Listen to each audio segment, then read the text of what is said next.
علیکم و رحمت الله و برکاته. الله شما روزی باشه اکای بابا جان.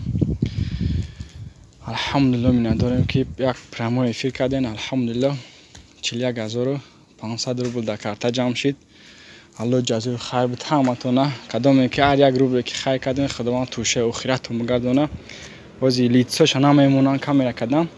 اگه پرچه جسمش مقصد بدنشون کاملا میکنیم ان شاء الله.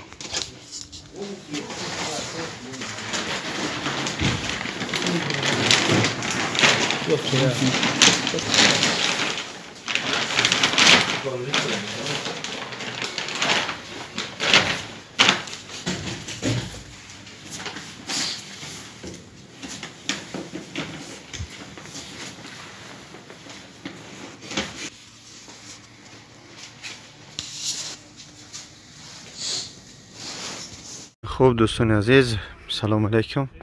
ما این سر کردیم از مسجد ارگون. مسجد ارگونه که وعده داده بودیم انشاءالله. مسجد ارگون یعنی که به نام مادر رمضان کدیروف. بکرب اخرانی کد درن شدگی. این رنگ خربزه ساختگی چه خیلی تو بکنم. خواهی ما حرکت میکنه که مایده دریم از درنش یا بسیار جای طهارت خونه هاشون یعنی پایین دارن پدوالاشون دارن، یعنی که از مسجد میبروید در بیرون در پدوال طهارت میکنیم. نگاه کنیم مسجد چگونه ساخته شده. خواهی میریم میبینیم که درنی چی داره. بسم الله. گردش دامای بلند همه جاش هم تا صده شوندگی بازیب، یعنی که گفتیم گفرس ابریسکا کردگی هموار کردگی خوب هستن. خلاصه من اینجا پاوزش میکنم با میرم ای پیش برای همش هم یخیلت چهار طرفش. مسجد ارگون هم جای گلاونی خودش و خود لیاخ نه ترش دوستان عزیز. ترش ما استاره موندگی رنگ یک چی بگم خلاصه کروگش خوب است.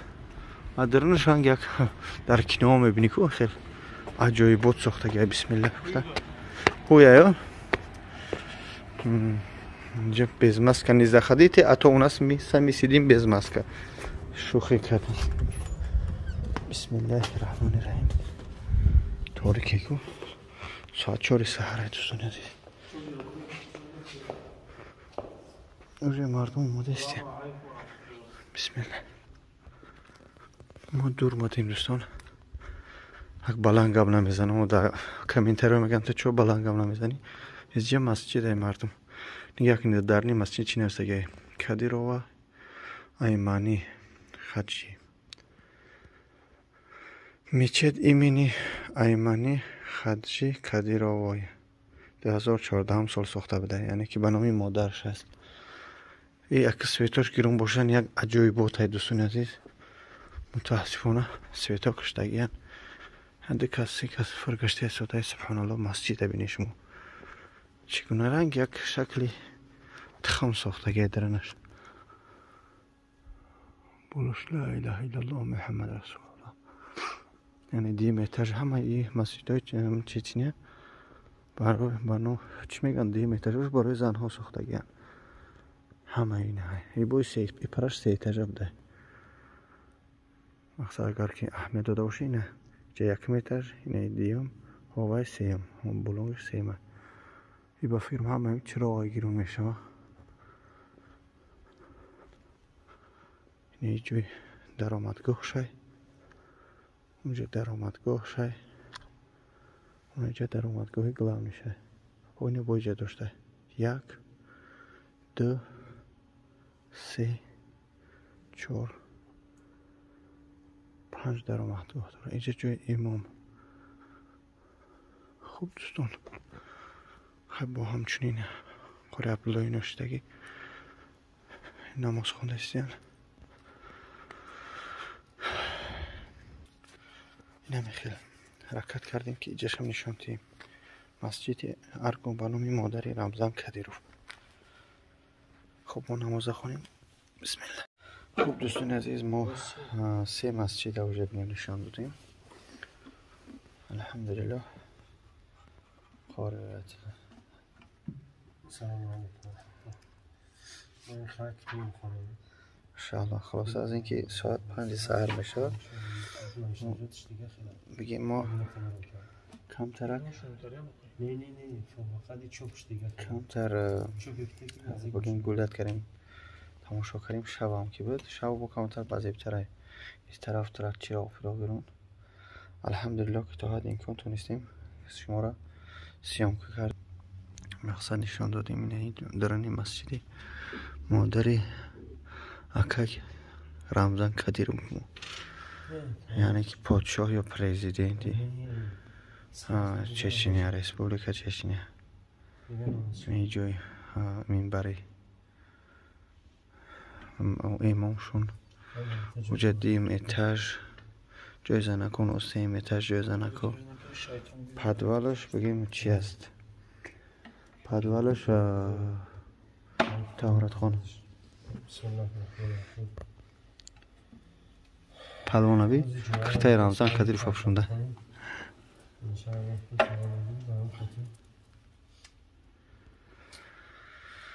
خب دوستان اگر که با وقت شد بعد ویدیو با دوامش میتین کمتر دیگه یکم چی دیگه دبایت میکنم. اگر که شد نشد به همین خیر خش میکنیم. خداحافظ. بسم الله الرحمن. بامداد اعظام میگم بامداد.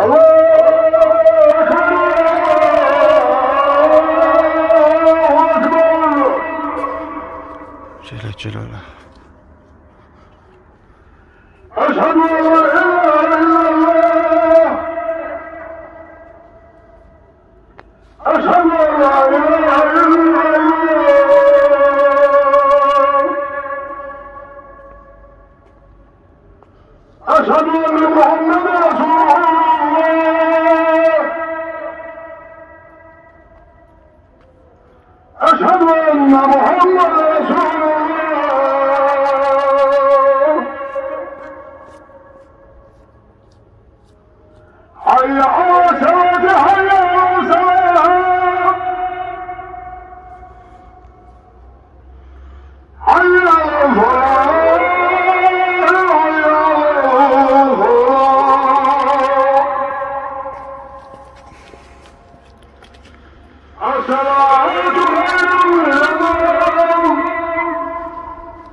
اللهم رب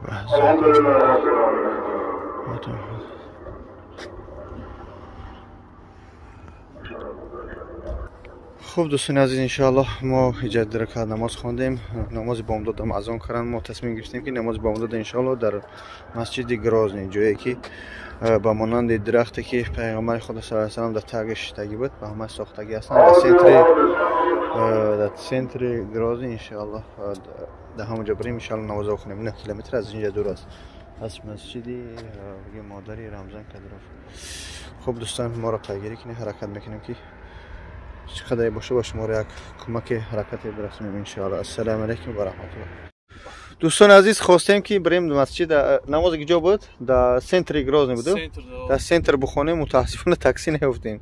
پریوت همینجا انشاءالله اجازه کنیم این ماشیناش آمدن برای نماز ملیسا شد اومدن نماز خونی. خلاصه از اینکه نماز همینجا انشاءالله میخونیم.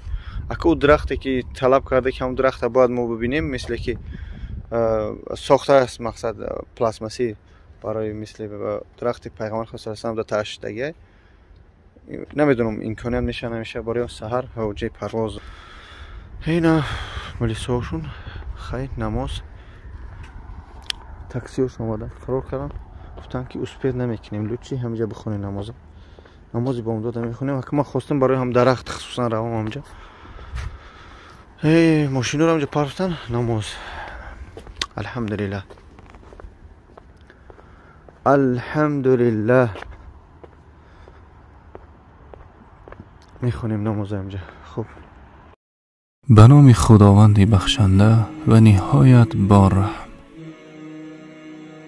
روز نامه اعمالمون ختم می‌گردد. فرصت ثواب گرفتن هم من می‌شود.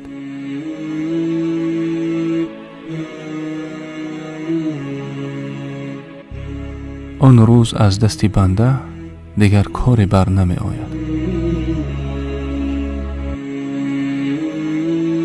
اما فضل خدای مهربان بعضی نامه ها تا روز قیامت کشاده می استند و نوشت ثواب ها ادامه می یابد. آن گونه نامه ها تنها نصیب بندگانی می گردند که در زندگی صدقه های جاریه می کردند. این بنای فرسوده ای که می بینید چند ماه پیش به نیت ساختن مسجد خریداری کرده شد. اکنون نوبت ساختمان سر می شود. کی آغاز می گردد و چقدر مبلغ لازم است؟ روزهای نزدیک مسئولین این لایحه پیشکش ما و شما می گردانند. اکنون فرصتی هست که در صدقه جاریه همگان اشتراک کنیم. بهترین فرصت برای آبادی آخرت. در حدیث آمده است که شخص به خاطر الله مسجد بنا کند، الله تعالی منزل در جنت برایش بنا خواهد کرد. هر فردی که در این مسجد نماز می‌گذارد یا علم می‌آموزد، شما هم به قطار آنها در ثواب شریک می‌شوید.